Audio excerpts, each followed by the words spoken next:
ಎಲ್ಲರಿಗೂ ನಮಸ್ಕಾರ. ಕೆಂಚಾಗೆ ನಾನು ಛಾಯಾ ನಿಮ್ಮನ್ನ ವೆಲ್ಕಮ್ ಮಾಡ್ತೀನಿ. ನಾನು ಕಾಲೇಜಲ್ಲಿ ಕೆಮಿಸ್ಟ್ರಿ ಪ್ರೊಫೆಸರ್ ಆಗಿ ವರ್ಕ್ ಮಾಡ್ತಾ ಇದ್ದೀನಿ. ನಾನು ಇಂಟೆನ್ಷನ್ ಚಾನಲ್ ಸ್ಟಾರ್ಟ್ ಮಾಡೋದಕ್ಕೆ ಅಂದರೆ ಸಾಧ್ಯ ಆದಷ್ಟು ಕೆಮಿಸ್ಟ್ರಿ ರಿಲೇಟೆಡ್ ಟಾಪಿಕ್ನ ಸಿಂಪಲ್ ಆಗಿ ಹೇಳುವಂಥ ಪ್ರಯತ್ನ ಮಾಡ್ತಾ ಇದ್ದೀನಿ. ಕೆಮಿಸ್ಟ್ರಿ ಇಷ್ಟ ಇಲ್ಲದೆ ಇರೋರ್ಗೂ ಕೆಮಿಸ್ಟ್ರಿ ಕಡೆಗೆ ಸೆಳೆಯುವಂಥ ಪ್ರಯತ್ನ ನಾನು ನನ್ನ ಚಾನಲಲ್ಲಿ ಮಾಡ್ತಾ ಇದ್ದೀನಿ. ಈಗ ಆಲ್ರೆಡಿ ಫಿಫ್ತ್ ಸೆಮ್ ಅವ್ರಿಗೆ ಅಂದ್ರೆ ಫೈನಲ್ ಇಯರ್ ಹುಡುಗರಿಗೆ ಥಿಯರಿ ಎಕ್ಸಾಮ್ಸ್ ಆಗಿದೆ. ಈಗ ಪ್ರಾಕ್ಟಿಕಲ್ ಎಕ್ಸಾಮ್ ಸ್ಟಾರ್ಟ್ ಆಗ್ತಿದೆ, ಮಂಡೆಯಿಂದ ಸ್ಟಾರ್ಟ್ ಆಗ್ತಾ ಇದೆ.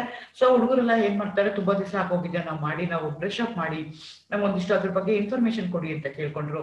ಹಾಗಾಗಿ ಅದ್ರದ್ದು ಇನ್ಫಾರ್ಮೇಶನ್ ನಾನು ಒಂದು ವಿಡಿಯೋದಲ್ಲಿ ಈಗ ಆಲ್ರೆಡಿ ಅಪ್ಲೋಡ್ ಮಾಡಿದ್ದೀನಿ. Last minute preparation for practicals ಅಂತ. ಈಗ ಅದ್ರ ಜೊತೆಗೆ ನಿಮ್ಗೆ ವೈವಾ ಕ್ವಶನ್ಸ್ ಇರುತ್ತೆ.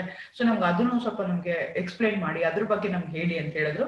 ಸೊ ನಿಮ್ಗೆ ಒಟ್ಟು 50 ಮಾರ್ಕ್ಸ್ಗೆ ಪ್ರಾಕ್ಟಿಕಲ್ಸ್ ಇರುತ್ತೆ. ಅದ್ರಲ್ಲಿ ಆಲ್ರೆಡಿ 15 ಮಾರ್ಕ್ಸ್ಗೆ ಇಂಟರ್ನಲ್ ಅಸೆಸ್ಮೆಂಟ್ ನಿಮ್ಗೆ ಆಲ್ರೆಡಿ ಬಂದ್ಬಿಟ್ಟಿದೆ. ಇನ್ 35 ಮಾರ್ಕ್ಸ್ ಇರುತ್ತೆ. ಆ 35 ಮಾರ್ಕ್ಸ್ ಅಲ್ಲಿ 20 ಮಾರ್ಕ್ಸ್ ಪರ್ಫಾರ್ಮಿಂಗ್ ಎಕ್ಸ್ಪೆರಿಮೆಂಟ್ ಇರುತ್ತೆ, 5 ಮಾರ್ಕ್ಸ್ ರೆಕಾರ್ಡ್ ಇರುತ್ತೆ, 5 ಮಾರ್ಕ್ಸ್ ವೈವಾಗ್ ಇರುತ್ತೆ. ಸೊ ಮಿನಿಮಮ್ 5 ಕ್ವಶನ್ಸ್ ಕೇಳ್ತೀವಿ. 5 ಕ್ವಶನ್ಸ್ಗೂ ನೀವು ಆನ್ಸರ್ ಮಾಡಿದ್ರೆ ನಿಮ್ಗೆ 5 ಮಾರ್ಕ್ಸ್ ಬರುತ್ತೆ. ಸೊ ಯಾವ್ಯಾವ ಕ್ವಶನ್ಸ್ ಇರುತ್ತೆ ಅಂತ ಕೇಳಿದ್ರು. ಸೊ ಹಾಗಾಗಿ ನಾನು ಮುಂಚೆನೆ ಹೇಳ್ದಂಗೆನೆ ಮೆಜಾರಿಟಿ ಆಫ್ ದಿ ಸ್ಟೂಡೆಂಟ್ಸ್ಗೆ ಯಾವ್ದು ಬರುತ್ತೆ ಅಂದ್ರೆ ಎಸ್ಟಿಮೇಷನ್ ಆಫ್ ಜಿಂಕ್ ಎಕ್ಸ್ಪೆರಿಮೆಂಟ್ ಬರುತ್ತೆ. ಆ ಎಕ್ಸ್ಪೆರಿಮೆಂಟ್ ಬಂದ್ರೆ ನೀವು ಯಾವ್ದು ಪರ್ಫಾರ್ಮಿಂಗ್ ಮಾಡ್ತಾ ಇರ್ತಿರಲ್ಲ, ಆ ಪರ್ಫಾರ್ಮಿಂಗ್ ಎಕ್ಸ್ಪೆರಿಮೆಂಟ್ ಮೇಲೆ ನಿಮ್ಗೆ ಕ್ವಶನ್ಸ್ ಕೇಳಬೇಕು ಅಂತ ರೂಲ್ ಇದೆ. ಹಾಗಾಗಿ ನಾನು ಏನ್ ಮಾಡ್ತಾ ಇದ್ದೀನಿ ಅಂತಂದ್ರೆ, ಇವತ್ತು ನಾನು ಒಂದು ವಿಡಿಯೋನ ಶೇರ್ ಮಾಡ್ತಾ ಇದ್ದೀನಿ. ಅದ್ರಲ್ಲಿ ಯಾವ್ಯಾವ ಕ್ವಶನ್ಸ್ ಕೇಳ್ತಾರೆ, ಮೋಸ್ಟ್ ಪ್ರಾಬಬಲ್ ಕ್ವಶನ್ಸ್ ಯಾವುದು, ಅದ್ರ ಬಗ್ಗೆ ಹೇಳೋಣ ಅಂತ ಅನ್ಕೊಳ್ತಾ ಇದ್ದೀನಿ. ಅಗೇನ್ ವೆಲ್ಕಮ್ ಟು ಕೆಂಚಾಯ. ನನ್ನ ಚಾನೆಲ್ನ ಸಬ್ಸ್ಕ್ರೈಬ್ ಮಾಡಿ, ಶೇರ್ ಮಾಡಿ. ಸೊ ಅಗೇನ್ ಈಗ ಲಾಸ್ಟ್ ಮಿನಿಟ್ ಆಗಿದೆ, ಮಂಡೇ ಆಗೋಗಿದೆ. ರೆಕಾರ್ಡ್ ಎಲ್ಲ ಸಬ್ಮಿಟ್ ಮಾಡ್ತಾ ಇದ್ದೀರಾ, ಮಾಡಿದಿರಾ. ಕೆಲವು ಕಾಲೇಜ್ಗಳಲ್ಲಿ ನಿಮ್ಗೆ ಮಾರ್ಕ್ ಮಾಡೋಕ್ಕೆ ಪರ್ಮಿಷನ್ ಕೊಟ್ಟಿದ್ದಾರೆ, ಕೆಲವು ಕಾಲೇಜ್ಗಳಲ್ಲಿ ಕೊಟ್ಟಿಲ್ಲ. ನೀವು ಮರ್ತು ಹೋಗಿದ್ದೀರಾ ಹೇಗಿತ್ತು ಅಂತ. ಸೊ ನಾನು ಏನ್ ಮಾಡ್ತಾ ಇದ್ದೀನಿ ಅಂತಂದ್ರೆ, ಈ ಹಿಂದಿನ ವಿಡಿಯೋದಲ್ಲಿ ಆಲ್ರೆಡಿ ನಾನು ಹೇಗೆ ಮಾಡಬೇಕು, ಎಷ್ಟು ಸ್ಟೆಪ್ಸ್ ಇದೆ, ಹೇಗೆ ಮಾಡಬೇಕು, ಯಾವ್ಯಾವಕ್ಕೆ ಎಷ್ಟೆಷ್ಟು ಮಾರ್ಕ್ಸು, ಅದನ್ನೆಲ್ಲ ಅಲ್ಲಿ ಡೀಟೇಲ್ ಆಗಿ ಹೇಳಿದ್ದೀನಿ ನಾನು. ಸೊ ಇವತ್ತು ನಾನು ವೈವಾ ಕ್ವಶನ್ಸ್ ವಿತ್ ಆನ್ಸರ್ಸ್ ಆ ಪರ್ಟಿಕ್ಯುಲರ್ ಎಕ್ಸ್ಪೆರಿಮೆಂಟ್ಗೆ ಡಿಸ್ಕಸ್ ಮಾಡೋಣ ಅಂತ ಅನ್ಕೊಳ್ತಾ ಇದ್ದೀನಿ. ಸೊ ನಿಮ್ಮ ಸಿಲೆಬಸ್ ಪ್ರಕಾರ estimation of zinc using zinc sulphate crystal and standard EDTA solution and eriochrome black T indicator, ಆ ಎಕ್ಸ್ಪೆರಿಮೆಂಟ್ ನಿಮ್ಗೆ ಇರುತ್ತೆ. ಸೊ ಆ ಎಕ್ಸ್ಪೆರಿಮೆಂಟ್ಗೆ ನೀವು ಮಾಡ್ಬೇಕಾಗತ್ತೆ, ಪರ್ಫಾರ್ಮ್ ಮಾಡ್ಬೇಕಾಗತ್ತೆ. ಸೊ ಅದ್ರ ಮೇಲೆ ನಿಮ್ಗೆ ಕ್ವಶನ್ಸ್ ನ ಕೇಳ್ತಾ ಹೋಗ್ಬೋದು. ಸಿನ್ಸ್ ಇಸ್ ಅ ಟೈಟ್ರೇಷನ್ ಇರೋದ್ರಿಂದ ನಿಮ್ಗೆ ಕೆಲವೊಂದು ಸಿಂಪಲ್ ಕ್ವಶನ್ಸ್ ಏನಿದೆಯಲ್ಲ ಅದನ್ನ ಕೇಳ್ಬೋದು. What is a standard solution ಅಂತ ಕೇಳ್ಬೋದು. ಅಂದ್ರೆ ಏನೋ ನೀವೇನ್ ಮಾಡ್ತೀರಾ, ಫಸ್ಟ್ ಪಾರ್ಟ್ ಅಲ್ಲಿ ಏನ್ ಮಾಡ್ತೀರಾ, preparation of standard solution of zinc sulphate ಅಂತ ನಾವು ಬರ್ಕೊಂಡಿರ್ತೀವಿ. ಸೊ ಹಾಗಾಗಿ ನಿಮ್ಗೆ ಸ್ಟ್ಯಾಂಡರ್ಡ್ ಸೊಲ್ಯೂಷನ್ ಅಂದ್ರೆ ಏನು ಅಂತ ಗೊತ್ತಿರ್ಬೇಕು. Standard solution is the one in which you know the exact concentration. ಆ ಮಾಲಿಕ್ಯೂಲ್ಸ್ ಆ ಸೊಲ್ಯೂಷನ್ ಕಾನ್ಸಂಟ್ರೇಷನ್ ಎಷ್ಟಿದೆ ಅಂತ ನಿಮ್ಗೆ ಗೊತ್ತಿರುತ್ತಲ್ಲ, ಅಂತ ಸೊಲ್ಯೂಷನ್ಗೆ ನಾವೇನಂತ ಕರಿತೀವಿ, ಸ್ಟ್ಯಾಂಡರ್ಡ್ ಸೊಲ್ಯೂಷನ್ ಅಂತ ಹೇಳ್ತೀವಿ. ಯಾವುದೇ ಒಂದು ಟೈಟ್ರೇಷನ್ ಮಾಡಕ್ಕೆ ನಮ್ಗೆ 2 ಸೊಲ್ಯೂಷನ್ ಬೇಕಾಗತ್ತೆ. ಒಂದ್ರದ್ದು ನನಗೆ ಕಾನ್ಸಂಟ್ರೇಷನ್ ಗೊತ್ತಿರುತ್ತೆ, ಇನ್ನೊಂದ್ರದ್ದು ನನಗೆ ಕಂಡುಹಿಡಿಬೇಕಾಗತ್ತೆ. ಯಾವ್ದು ನನಗೆ ಗೊತ್ತಿದೆಯಲ್ಲ ಅದಕ್ಕೆ ನಾವೇನಂತ ಕರಿತೀನಿ, ಸ್ಟ್ಯಾಂಡರ್ಡ್ ಸೊಲ್ಯೂಷನ್ ಅಂತ ಹೇಳ್ತೀನಿ. ಯಾವ್ದು ನನಗೆ ಗೊತ್ತಿಲ್ವಲ್ಲ ಅದಕ್ಕೆ ಅನಲೈಟ್ ಅಂತ ಹೇಳ್ತಾರೆ, ಅಥವಾ ಅನ್ನೋನ್ ಸೊಲ್ಯೂಷನ್ ಅಂತ ಹೇಳ್ತಾರೆ. So what is standard solution? Standard solution one in which you know the concentration. ಆ ಕಾನ್ಸಂಟ್ರೇಷನ್ ನಾರ್ಮಾಲಿಟಿ ಇರ್ಬೋದು, ಮೊಲಾಲಿಟಿ ಇರ್ಬೋದು, ಯಾವ್ದಾರ ಇರ್ಬೋದು. ಕಾನ್ಸಂಟ್ರೇಷನ್ ಅಂದ್ರೇನು, ಎಷ್ಟೋ ಅಮೌಂಟ್ ಆಫ್ ಸಲ್ಯೂಟ್ ನ you are going to dissolve in some amount of solvent. So ಅದನ್ನ ಬೇರೆ ಬೇರೆ ಟರ್ಮ್ಸ್ ಅಲ್ಲಿ ನಾವು ಎಕ್ಸ್ಪ್ರೆಸ್ ಮಾಡ್ತಾ ಹೋಗ್ತೀವಿ. ಎಷ್ಟು ಗ್ರಾಮ್ಸ್ ಆಫ್ ಸಲ್ಯೂಟ್ ನ, ಎಷ್ಟು ml ಆಫ್ ಸಲ್ಯೂಟ್ ಅಲ್ಲಿ ನೀವು ಸಾಲ್ವೆಂಟ್ ಅಲ್ಲಿ ನೀವು ಡಿಸಾಲ್ವ್ ಮಾಡಿದೀರಾ ಅಂತ ಹೇಳ್ತೀರಲ್ಲ, ಅದಕ್ಕೆ ನಾವೇನಂತ ಕರಿತೀವಿ, ಕಾನ್ಸಂಟ್ರೇಷನ್ ಅಂತ ಹೇಳ್ತೀವಿ. ಸೊ ಇಷ್ಟು ಗ್ರಾಮ್ಸ್ ನಾನು ಇಷ್ಟು ಸಾಲ್ವೆಂಟ್ ಅಲ್ಲಿ ಡಿಸಾಲ್ವ್ ಮಾಡಿದೀನಿ ಅಂತ ನಿಮ್ಗೆ ಗೊತ್ತಿರುತ್ತಲ್ಲ, ಆ ಸೊಲ್ಯೂಷನ್ಗೆ ನಾವೇನಂತ ಕರಿತೀವಿ, ಸ್ಟ್ಯಾಂಡರ್ಡ್ ಸೊಲ್ಯೂಷನ್ ಅಂತ ಹೇಳ್ತೀವಿ. ಇಲ್ಲೇನ್ ಮಾಡ್ತೀರಾ, ನಾವು ವೇ ಮಾಡಕ್ ಇಟ್ಟಿರ್ತೀವಿ, ವೇ ಮಾಡ್ಕೊಂಡು ನೀವ್ ಏನ್ ಮಾಡ್ತಾ ಹೋಗ್ತೀರಾ, ಅದರದ್ದು ಸೊಲ್ಯೂಷನ್ ನ ಪ್ರಿಪೇರ್ ಮಾಡ್ತೀರಾ. ಸೊಲ್ಯೂಷನ್ ಪ್ರಿಪೇರ್ ಮಾಡಿದ್ಮೇಲೆ ಅದ್ರದ್ದು ಮೊಲಾರಿಟಿ ಕ್ಯಾಲ್ಕುಲೇಟ್ ಮಾಡ್ತೀರಾ. ಅಂದ್ರೆ ಎಕ್ಸಾಕ್ಟ್ ಮೊಲಾರಿಟಿ ನಿಮ್ಗೆ ಗೊತ್ತಿದೆ ಅಂದ್ರೆ ಆ ಸೊಲ್ಯೂಷನ್ಗೆ ನಾವೇನಂತ ಕರಿತೀವಿ, ಸ್ಟ್ಯಾಂಡರ್ಡ್ ಸೊಲ್ಯೂಷನ್ ಅಂತ ಕರಿತೀವಿ. ಈಗ ಆ ಸ್ಟ್ಯಾಂಡರ್ಡ್ ಸೊಲ್ಯೂಷನ್ ಅಲ್ಲಿ 2 ತರ ಸೊಲ್ಯೂಷನ್ ಇರುತ್ತೆ. ಒಂದಕ್ಕೆ ಪ್ರೈಮರಿ ಸ್ಟ್ಯಾಂಡರ್ಡ್ ಸೊಲ್ಯೂಷನ್ ಅಂತ ಹೇಳ್ತೀವಿ, ಇನ್ನೊಂದಕ್ಕೆ ಸೆಕೆಂಡರಿ ಸ್ಟ್ಯಾಂಡರ್ಡ್ ಸೊಲ್ಯೂಷನ್ ಅಂತ ಹೇಳ್ತೀವಿ. ನಾನು ಮುಂಚೆನೆ ಹೇಳಿದಂಗೆ ಒಂದು ಟೈಟ್ರೇಷನ್ ನೀವು ಮಾಡ್ತೀನಿ ಅಂತಂದ್ರೆ 2 ಸೊಲ್ಯೂಷನ್ ಬೇಕಾಗತ್ತೆ. ಇದರಲ್ಲಿ ನಾವು ಏನ್ ಮಾಡ್ತಾ ಇದೀವಿ ಅಂತಂದ್ರೆ, ಪ್ರೈಮರಿ ಸ್ಟ್ಯಾಂಡರ್ಡ್ ಸೊಲ್ಯೂಷನ್ ಅಂದ್ರೆ the solution whose concentration remains the same for a longer period of the time. ಈಗ ಜಿಂಕ್ ಸಲ್ಫೇಟ್ ಸೊಲ್ಯೂಷನ್ ತಗೊಂಡ್ರೆ ಅದರದ್ದು ಕಾನ್ಸಂಟ್ರೇಷನ್ ಏನಾಗುತ್ತೆ, ಇವತ್ತದ್ದು ಕಾನ್ಸಂಟ್ರೇಷನ್ ಏನಿರುತ್ತೋ ನೆಕ್ಸ್ಟ್ ಡೇಗೂ ಅದೇ ಇರುತ್ತೆ, 3 ಡೇಸ್ ಬಿಟ್ಟರು ಅದೇ ಇರುತ್ತೆ, 4 ಡೇಸ್ ಬಿಟ್ಟರು ಅದೇ ಇರುತ್ತೆ. ಅಂತ ಸೊಲ್ಯೂಷನ್ ನಾವೇನಂತ ಕರಿತೀವಿ, ಪ್ರೈಮರಿ ಸ್ಟ್ಯಾಂಡರ್ಡ್ ಸೊಲ್ಯೂಷನ್ ಅಂತ ಹೇಳ್ತೀವಿ. ಇನ್ನೊಂದು ಟೈಪ್ ಆಫ್ ಸೊಲ್ಯೂಷನ್ ಇದೆ, ಅದಕ್ಕೆ ಏನಂತ ಕೇಳ್ತೀವಿ ಅಂದ್ರೆ ಸೆಕೆಂಡರಿ ಸ್ಟ್ಯಾಂಡರ್ಡ್ ಸೊಲ್ಯೂಷನ್ ಅಂತ ಹೇಳ್ತೀವಿ. ಅದರ ಕಾನ್ಸಂಟ್ರೇಷನ್ ಏನಾಗ್ತಾ ಹೋಗುತ್ತೆ, ಚೇಂಜ್ ಆಗ್ತಾ ಹೋಗುತ್ತೆ. ಅಂತದಕ್ಕೆ ನಾವೇನಂತ ಕರಿತೀವಿ, ಸೆಕೆಂಡರಿ ಸ್ಟ್ಯಾಂಡರ್ಡ್ ಸೊಲ್ಯೂಷನ್ ಅಂತ ಕರಿತೀವಿ. ಈಗ ನೀವು ಟೈಟ್ರೇಷನ್ ಯಾವ್ದಕ್ಕೆ ವರ್ಸಸ್ ಯಾವ್ದು ಮಾಡ್ತಾ ಇದ್ದೀರಾ, ಒಂದು ಜಿಂಕ್ ಸಲ್ಫೇಟ್ ಸೊಲ್ಯೂಷನ್ ತಗೊಂಡಿದ್ದೀರಾ, ಇನ್ನೊಂದು ಇಡಿಟಿಎ ತಗೊಳ್ತಾ ಇದ್ದೀರಾ. ಇಡಿಟಿಎ ನ ಬ್ಯೂರೇಟರ್ ತಗೊಳ್ತಾ ಇದ್ದೀರಾ, ಜಿಂಕ್ ಸಲ್ಫೇಟ್ ನ ನೀವು ಕೋನಿಕಲ್ ಫ್ಲಾಸ್ಕ್ ಅಲ್ಲಿ ತಗೊಳ್ತಾ ಇದ್ದೀರಾ. ಸೊ ಒಂದು ಪ್ರೈಮರಿ ಸ್ಟ್ಯಾಂಡರ್ಡ್ ಇದೆ, ಇನ್ನೊಂದು ಸೆಕೆಂಡರಿ ಸ್ಟ್ಯಾಂಡರ್ಡ್ ನಮಗೆ ಇಲ್ಲಿ ಬರ್ತಾ ಇದೆ. ಸೊ ಈ ರೀತಿಯಾದಂತ ಕ್ವಶನ್ಸ್ ಕೇಳ್ತಾರೆ, ನಿಮ್ಗೆ ಗೊತ್ತಿರಬೇಕು. ಇದರ ತೀರಾ ಎಲಿಮೆಂಟರಿ ಕ್ವಶನ್ಸ್. ಸೊ ನೀವು ಆಲ್ರೆಡಿ ಅದನ್ನ since you are in final year analytical chemistry ಓದಿದಿರಾ, ಫಸ್ಟ್ ಇಯರ್ ನೀವು ಟೈಟ್ರೇಷನ್ ಮಾಡಿದಿರಾ, ಎಷ್ಟೋ ಸಲ ಟೈಟ್ರೇಷನ್ ಮಾಡಿದಿರಾ. These are the simple terms you should know. ಆಯ್ತಾ? ಅದಾದ್ಮೇಲೆ define normality of a solution. Usually ಈ ಟೈಟ್ರೇಷನ್ ನಾವು ಮೊಲಾರಿಟಿನಲ್ಲಿ ಎಕ್ಸ್ಪ್ರೆಸ್ ಮಾಡಿದ್ವಿ, ಬಟ್ ನಾರ್ಮಾಲಿಟಿನೂ ಕೇಳ್ಬೋದು. It is a number of gram equivalent of a solute present in 1 decimeter cube of its solution. ನಿಮ್ಗೆ ಹೇಳಕ್ ಬರ್ಬೇಕಾಗತ್ತೆ. ಇಲ್ಲ ಅಂತಂದ್ರೆ normality is equal to mass divided by dm cube into equivalent weight. ಆ formula ಆದ್ರೂ ಬರ್ದು ನೀವು ಹೇಳ್ಬೇಕಾಗತ್ತೆ. So it is very important. ನೀವು ಕರೆಕ್ಟ್ ಆಗಿ ಅದನ್ನ ನೋಡ್ಕೋಬೇಕಾಗತ್ತೆ. ನನಗೆ ಏನ್ ಕ್ವಶನ್ಸ್ ಕೇಳ್ತಾ ಇದೀನಲ್ಲ, ತೀರಾ ಎಲಿಮೆಂಟರಿ ಕ್ವಶನ್ಸ್ ನಾನು ಇಲ್ಲಿ ಕೇಳ್ತಾ ಇರುವಂತದ್ದು. Define molarity of a solution ಅಂತ ಕೇಳ್ಬೋದು. It is the number of gram molecular weight of a solute present in 1 decimeter cube of its solution. Equivalent weight ಅನ್ನೋದು ಇತ್ತು ಅಂದ್ರೆ ಅದಕ್ಕೆ ನಾರ್ಮಾಲಿಟಿ ಅಂತ ಹೇಳ್ತೀವಿ. ಅದೇ ಅದು ಮಾಲಿಕ್ಯುಲರ್ ವೇಟ್ ಇತ್ತು ಅಂದ್ರೆ ಅವಾಗ ಅದಕ್ಕೆ ನಾವು ಮೊಲಾರಿಟಿ ಅಂತ ಹೇಳ್ತೀವಿ. ಈ ತರ ಕ್ವಶನ್ಸ್ ನ ಕೇಳ್ತಾರೆ. ಸೊ ನಿಮ್ಗೆ ಗೊತ್ತಿರ್ಬೇಕಾಗತ್ತೆ. ಈಗ ನಿಮ್ಗೆ ಸ್ಟ್ಯಾಂಡರ್ಡ್ ಸೊಲ್ಯೂಷನ್ ಅಂದ್ರೆ ಏನು ಅಂತ ಗೊತ್ತಾಯ್ತು, ಮೊಲಾರಿಟಿ ಅಂದ್ರೆ ಹೇಗೆ ಅಂತ ಗೊತ್ತಾಯ್ತು. ಜಸ್ಟ್ ಇಮ್ಯಾಜಿನ್ ಮಾಡ್ಕೊಳ್ಳಿ, ನಾನು ನಿಮ್ಗೆ ಮುಂಚೆನೆ ಹೇಳ್ದಂಗೆ ಎಕ್ಸಾಮಿನರ್ ಪಾರ್ಟ್ ಎ ನಲ್ಲಿ 1.8 grams ನಾವು ವೇ ಮಾಡಿಟ್ಟಿರ್ತೀವಿ ಅಂತ ಹೇಳ್ತೀವಿ. ಯಾಕಂದ್ರೆ 1.8 grams ಆಗ್ಬೇಕು ಅಂತ ಕೇಳಿದ್ರೆ ಅವಾಗ ಹೆಂಗ್ ಕೇಳ್ತಾರೆ ಅಂತಂದ್ರೆ, how do you prepare 0.025 molar zinc sulphate solution ಅಂತ ಕೇಳ್ತಿದ್ದಾರೆ. ಮಾಲಿಕ್ಯುಲರ್ ವೇಟ್ ಕೊಟ್ಟಿದ್ದಾರೆ 287.5 ಅಂತ. ಸೊ ನನಗೆ ಏನ್ ಮಾಡ್ಕೋಬೇಕಾಗತ್ತೆ, ನಾನು ಎಷ್ಟು ಪ್ರಿಪೇರ್ ಮಾಡ್ಕೋಬೇಕು ಅಂತ ನಾನು ಚೆಕ್ ಮಾಡ್ಕೋಬೇಕಾಗತ್ತೆ. ಅವ್ರೇನ್ ಕೊಟ್ಟಿದ್ದಾರೆ, ಕಾನ್ಸಂಟ್ರೇಷನ್ ಕೊಟ್ಟಿದ್ದಾರೆ, ಮಾಲಿಕ್ಯುಲರ್ ವೇಟ್ ಕೊಟ್ಟಿದ್ದಾರೆ. ಸೊ ನನಗೆ ಏನ್ ಬೇಕು, ಮಾಸ್ ಬೇಕು.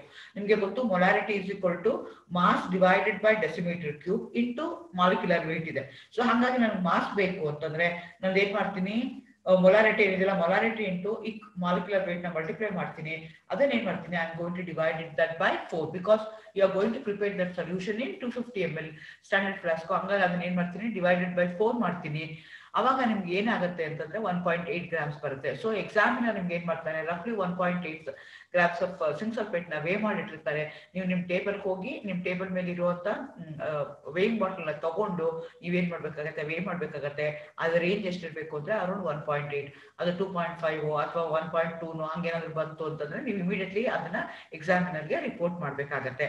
Again here you have to remember you are going to add little sulfuric acid when you prepare the standard solution. ಇದನ್ನ ಕೇಳ್ಬೋದು, how do you prepare the solution. ಇದು 0.025 ಬಿಟ್ಟು ಬೇರೆನೂ ಕೇಳ್ಬೋದು ಅವರು. ಅವಾಗ ನೀವು ಕರೆಸ್ಪಾಂಡಿಂಗ್ ಆಗಿ ನೀವು ಕ್ಯಾಲ್ಕುಲೇಷನ್ ಮಾಡಿ, ಫಾರ್ಮುಲಾ ಹಾಕೊಂಡು ಕ್ಯಾಲ್ಕುಲೇಷನ್ ಮಾಡಿ ಹೇಳ್ಬೇಕಾಗತ್ತೆ. ಓಕೆ, ಇವಾಗ ಇದು ಪ್ರಿಪೇರ್ ಮಾಡ್ಬೇಕಾದ್ರೆ ಜಿಂಕ್ ಸಲ್ಫೇಟ್ ಪ್ರಿಪೇರ್ ಮಾಡ್ಬೇಕಾದ್ರೆ ಸ್ವಲ್ಪ ಸಲ್ಫ್ಯೂರಿಕ್ ಆಸಿಡ್ ಹಾಕೊಳ್ಳಿ ಅಂತ ಹೇಳಿದ್ವಿ. ಯಾಕೆ, what's the role of sulphuric acid? Actually ಏನಾಗುತ್ತೆ ಅಂದ್ರೆ ನಿಮ್ ವಾಟರ್ ಏನಾದ್ರು ಪ್ರಿಸಿಪಿಟೇಷನ್ ಆಗ್ಬೋದು. ನಿಮ್ ವಾಟರ್ ಏನಾದ್ರು ಪ್ಯೂರ್ ಇದ್ದಲೇ ಇದ್ರೆ ಅವಾಗ ಏನಾಗುತ್ತೆ, ಅದು ಜಿಂಕ್ ಹೈಡ್ರಾಕ್ಸೈಡ್ ಆಗಿ ಕನ್ವರ್ಟ್ ಆಗಿರ್ಬೋದು, ಜಿಂಕ್ ಸಲ್ಫೇಟ್ ಆಗಿರ್ಬೋದು, ಜಿಂಕ್ ಹೈಡ್ರಾಕ್ಸೈಡ್ ಆಗಿ ಕನ್ವರ್ಟ್ ಆಗಿರ್ಬೋದು. ಸೊ ಅದನ್ನ ಡಿಸಾಲ್ವ್ ಮಾಡೋದಕ್ಕೋಸ್ಕರ ನಾವೇನ್ ಮಾಡ್ತೀವಿ, ಸಲ್ಫ್ಯೂರಿಕ್ ಆಸಿಡ್ ನ ಹಾಕ್ತಾ ಇದೀವಿ to dissolve the white precipitate of zinc hydroxide formed if any. Again ಅದು ಇರ್ಬೋದು, ಇಲ್ದಲೇ ಇರ್ಬೋದು. ಇದ್ರೆ ಅಂತ ಅಂದ್ಬಿಟ್ಟು ಆ ಟರ್ಬಿಡಿಟಿ ಏನಿದೆಯಲ್ಲ ಅದನ್ನ ಅವಾಯ್ಡ್ ಮಾಡೋದಕ್ಕೋಸ್ಕರ ನಾವೇನ್ ಮಾಡ್ತೀವಿ, ಜಿಂಕ್ ಸಲ್ಫೇಟ್ ನ ಆಡ್ ಮಾಡ್ತೀವಿ. ಅದನ್ನ ಅವಾಯ್ಡ್ ಮಾಡೋದಕ್ಕೋಸ್ಕರ ಸಲ್ಫ್ಯೂರಿಕ್ ಆಸಿಡ್ ನ ನಾವು ಆಡ್ ಮಾಡ್ತೀವಿ. ಆ ತರ ವೈಲ್ ಪ್ರಿಪೇರಿಂಗ್ ದಿ ಇಡಿಟಿಎ ಸೊಲ್ಯೂಷನ್, ಅದು ನಾವಿಲ್ಲಿ ಇಡಿಟಿಎ ತಗೊಳ್ಳಲ್ಲ, ಡೈಸೋಡಿಯಂ ಸಾಲ್ಟ್ ಆಫ್ ಇಡಿಟಿಎ ತಗೊಳ್ತೀವಿ. ಯಾಕೆ ಅಂತ ಕೇಳ್ತಾ ಇದ್ದಾರೆ. ನಿಮ್ಗೆ ಟೈಟ್ರೇಷನ್ ಏನಿದೆ, ಇಡಿಟಿಎ ವರ್ಸಸ್ ಜಿಂಕ್ ಸಲ್ಫೇಟ್ ಇದೆ. ಸೊ ಅದನ್ನ ನಾವು ಇನ್ನೇನ್ ಮಾಡ್ತೀವಿ ಅಂದ್ರೆ ಇಡಿಟಿಎ ತಗೊಳ್ಳಲ್ಲ, ಇಡಿಟಿಎ ಬದಲು ಡೈಸೋಡಿಯಂ ಸಾಲ್ಟ್ ನ ತಗೊಳ್ತೀವಿ. ಅದು ಯಾಕೆ ಅಂತ, ಇಡಿಟಿಎ ಮತ್ತೆ ಡೈಸೋಡಿಯಂ ಸಾಲ್ಟ್ ನ ಕಂಪೇರ್ ಮಾಡಿದ್ರೆ ಇಡಿಟಿಎ ಅಷ್ಟು ಈಸಿಯಾಗಿ ವಾಟರ್ ಅಲ್ಲಿ ಸಾಲ್ಯುಬಲ್ ಆಗಲ್ಲ, ಆದ್ರೆ ಡೈಸೋಡಿಯಂ ಸಾಲ್ಟ್ ಏನಿದೆ ಅದು ಈಸಿಯಾಗಿ ಸಾಲ್ಯುಬಲ್ ಆಗುತ್ತೆ. ಹಂಗಾಗಿ ಅವ್ರು ಏನ್ ಮಾಡ್ತಾರೆ, ಡೈಸೋಡಿಯಂ ಸಾಲ್ಟ್ ನ ಅಲ್ಲಿ ಆ ಸೊಲ್ಯೂಷನ್ ಗೆ ಯೂಸ್ ಮಾಡ್ಕೊಳ್ತಾರೆ. ಕೇಳ್ತಾರೆ ಇದನ್ನ, ಅವಾಗ ನಿಮ್ಗೆ ಹೇಳಕ್ ಬರ್ಬೇಕಾಗತ್ತೆ, ಹೇಗ್ ಆಗಿದೆ, ಹೇಗ್ ಮಾಡಿದಿರ ನೀವು ಅನ್ನೋದನ್ನ ಅಲ್ಲಿ ತಿಳ್ಕೊಬೇಕಾಗತ್ತೆ. ಓಕೆ, ಈಗ ನಾನು ಕೇಳ್ತಾ ಇರುವಂತದ್ದೆಲ್ಲಾನು ಸಿಂಪಲ್ ಆಗಿರೋ ಕ್ವಶನ್ಸ್ ನ ಕೇಳ್ತಾ ಇದೀನಿ. while preparing the EDTA solution the sodium salt of EDTA is used why ಅಂತ ಕೇಳ್ತಾರೆ. ಸಾಲ್ಯುಬಿಲಿಟಿ ಅದು ಜಾಸ್ತಿ ಆಗುತ್ತೆ, ಹಂಗೋಸ್ಕರ ಅದನ್ನ ಮಾಡ್ತಾ ಹೋಗ್ತೀವಿ. Name the indicator used in the titration ಅಂತ ಕೇಳ್ತಾರೆ. ಎರಿಯೋಕ್ರೋಮ್ ಬ್ಲಾಕ್ ಟೀ, ಅಗೇನ್ ಇಲ್ಲಿ ಸೋಲೋಕ್ರೋಮು ಯೂಸ್ ಮಾಡ್ತಾರೆ. ಸೊ ಇಲ್ಲಿ ನಾವು ಇಬಿಟಿ ನ ಯೂಸ್ ಮಾಡ್ತಾ ಇದ್ವಿ. What is EBT? EBT is a azo dye used as an internal indicator in compleximetric titration. It is a protonated form. Eriochrome lactase blue in colour. So ಹಂಗಾಗಿ ನಿಮ್ಗೆ last ಅಲ್ಲಿ ಯಾವ ಕಲರ್ ಬರುತ್ತೆ ಅಂತಂದ್ರೆ ನಿಮ್ಗೆ ಬ್ಲೂ ಕಲರ್ ಬರ್ತಾ ಹೋಗುತ್ತೆ. ಸೊ ಇಬಿಟಿ ಬಗ್ಗೆ ಕ್ವಶನ್ಸ್ ಕೇಳ್ಬೋದು, ನಿಮ್ಗೆ ಅದು ಗೊತ್ತಿರ್ಬೇಕಾಗತ್ತೆ, ಕೇಳಿ ತಿಳ್ಕೊಂಡಿರ್ಬೇಕಾಗತ್ತೆ. ನೆಕ್ಸ್ಟ್ ಅದಾದ್ಮೇಲೆ ವಾಟ್ ಈಸ್ ಇಡಿಟಿಎ. ನೀವು ಎರಡು ಸೊಲ್ಯೂಷನ್ ತಗೊಳ್ತಾ ಇದ್ರೆ, ಒಂದು ಇಡಿಟಿಎ ತಗೊಳ್ತಾ ಇದ್ರೆ, ಇನ್ನೊಂದು ಜಿಂಕ್ ಸಲ್ಫೇಟ್ ತಗೊಳ್ತಾ ಇದ್ರೆ.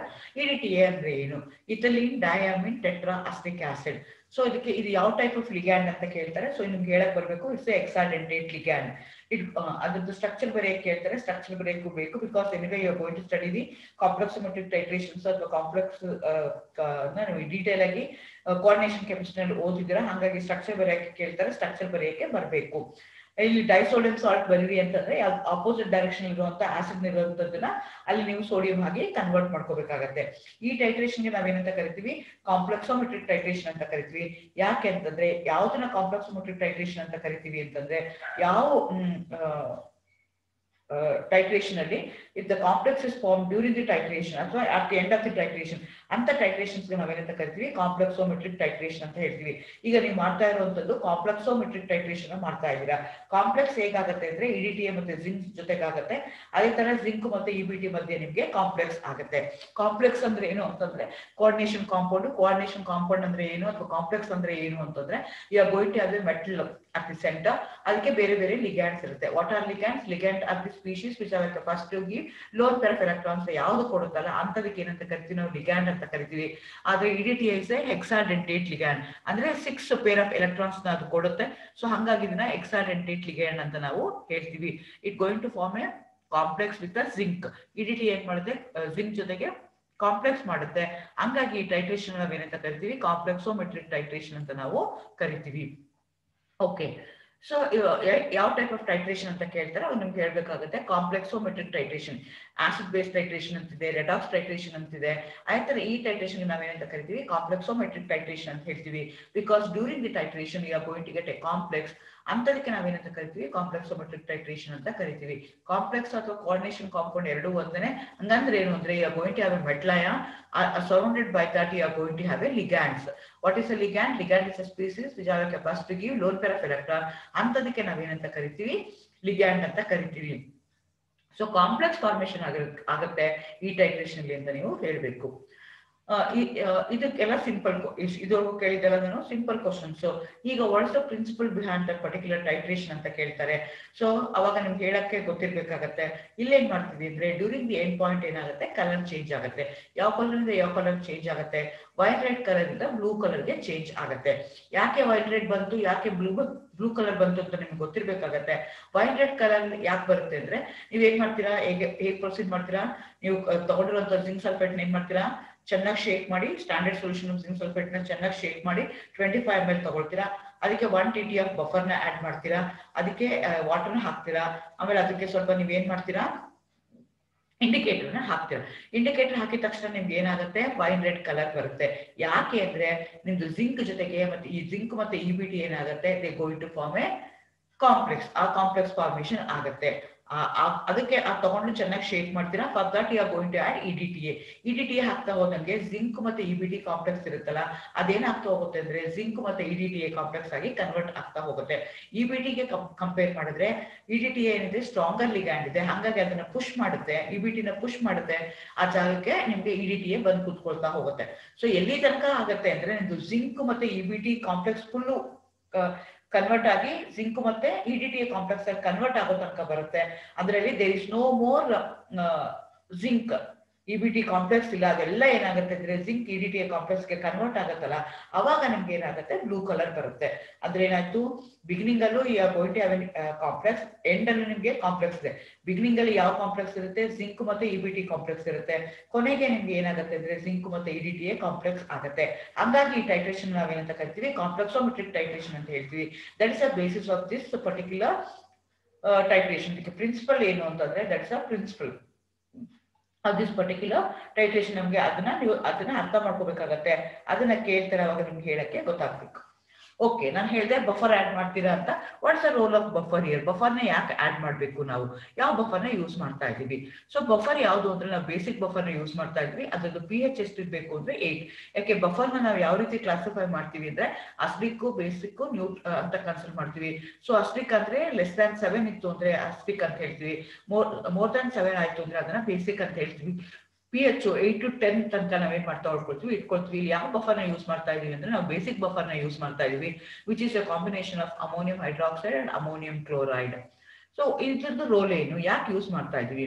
ಸೊ ನಿಮ್ಗೆ ಏನಾಗುತ್ತೆ ಅಂದ್ರೆ ಕಾಂಪ್ಲೆಕ್ಸ್ ಫಾರ್ಮೇಶನ್ ಆಗ್ಬೇಕು ಅಂದ್ರೆ ಪರ್ಟಿಕ್ಯುಲರ್ pH ಬೇಕಾಗತ್ತೆ ಅಂಡ್ ಬೇಸಿಕ್ ಮೀಡಿಯಮೇ ಬೇಕಾಗತ್ತೆ. ಹಂಗಾಗಿ ನಿಮ್ದು ಇಂಡಿಕೇಟರ್ ಇದೆಯಲ್ಲ ಹೈಲಿ ಸೆನ್ಸಿಟಿವ್ ಆಗುತ್ತೆ. ಎಂಡ್ ಪಾಯಿಂಟ್ ಅಲ್ಲಿ ನಿಮ್ಗೆ ಕರೆಕ್ಟ್ ಆಗಿ ಎಂಡ್ ಪಾಯಿಂಟ್ ಕಾಣಿಸ್ಬೇಕು ಅಂತಂದ್ರೆ, ಕಾಂಪ್ಲೆಕ್ಸ್ ಫಾರ್ಮೇಶನ್ ಈಸಿ ಆಗ್ಬೇಕು ಅಂದ್ರೆ ನಾವೇನ್ ಮಾಡ್ಬೇಕಾಗತ್ತೆ, ಬಫರ್ನ ಯೂಸ್ ಮಾಡ್ಬೇಕಾಗತ್ತೆ. ಕೇಳ್ತಾರೆ what is the type of buffer ಅಂತ, ಬೇಸಿಕ್ ಬಫರ್ ಅಂತ ಹೇಳ್ಬೇಕಾಗತ್ತೆ. Ammonium hydroxide, ammonium chloride add ಮಾಡ್ಬೇಕಾಗತ್ತೆ. pH ಎಷ್ಟಿರುತ್ತೆ ಅಂದ್ರೆ 8 ಇರುತ್ತೆ. ಏನ್ ಯೂಸ್ ಮಾಡ್ತೀವಿ ಅಂದ್ರೆ ಅದನ್ನ ಬೇಸಿಕ್ ಮೀಡಿಯಂ ನ ಮೇಂಟೈನ್ ಮಾಡ್ಕೊಳ್ಳೋಕೆ. Only in the basic medium complex formation easy ಆಗುತ್ತೆ. Replacement of EBT, zinc EBT complex ಹೋಗಿ ಜಿಂಕ್ ಇಬಿಟಿ ಕಾಂಪ್ಲೆಕ್ಸ್ ಹೋಗಿ ಜಿಂಕ್ ಇಡಿಟಿ ಕಾಂಪ್ಲೆಕ್ಸ್ ಫಾರ್ಮೇಶನ್ ಆಗೋದಕ್ಕೆ ನನಗೆ ಬಫರು ಹೆಲ್ಪ್ ಮಾಡುತ್ತೆ. ಹಂಗಾಗಿ ನಾನು ಏನ್ ಮಾಡ್ತೀನಿ, ಬಫರ್ನ ಯೂಸ್ ಮಾಡ್ತೀನಿ. ಸೊ ನೀವು ಅರ್ಥ ಮಾಡ್ಕೊಂಡು ಕರೆಕ್ಟ್ ಆಗಿ ಇದನ್ನ ನೀವೇನ್ ಮಾಡ್ಬೇಕಾಗತ್ತೆ, ಆನ್ಸರ್ ಮಾಡ್ಬೇಕಾಗತ್ತೆ. All the best. Thank you.